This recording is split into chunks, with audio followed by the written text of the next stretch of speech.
या हमारे जो वेद लिखे गए, तो उस समय पर क्या स्त्रियां पर्दा करती थी, हाँ या ना? आप क्या समझते हैं?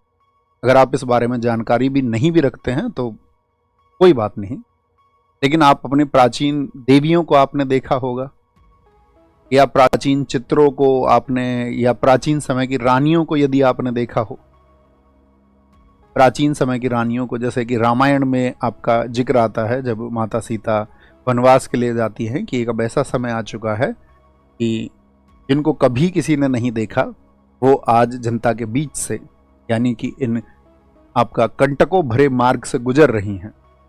तो पहले ना देखने का मतलब क्या था कि वो महल में रहती थी, तो जो आम जनता है उससे उनका संवाद नहीं था। तो ज़्यादातर साथियों का ये कहना है नो, यानी कि प्राचीन समय में पर्दा प्रथा नहीं थी, तो फिर पर्दा प्रथा आ गई, ठीक है। और अभी फिर से क्या हुआ है, फिर से लोग जागे और उन्होंने देखा कि पर्दा प्रथा क्यों शुरू की गई, उसके क्या कारण थे, और उन सब के बारे में जो भारत के आपका या बोले भारतीय ज्ञान में क्या कहा गया है, या अन्य धर्मों में क्या कहा गया है, कुरान में क्या कहा गया है। तो जब उस तरह की चर्चाएं शुरू हुई, लोगों के अंदर जब आपका विचार पैदा हुए और वो विचार फैले फूले, तो लोगों ने उसके बारे में तर्क अपने देने शुरू किए।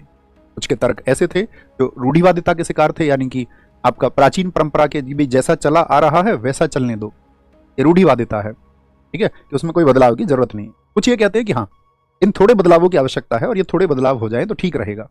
ऐसे लोग हो जाते हैं प्रोग्रेसिव, यानी कि जो अच्छा है उसको अपना लो और जो खराब है उसको छोड़ दो।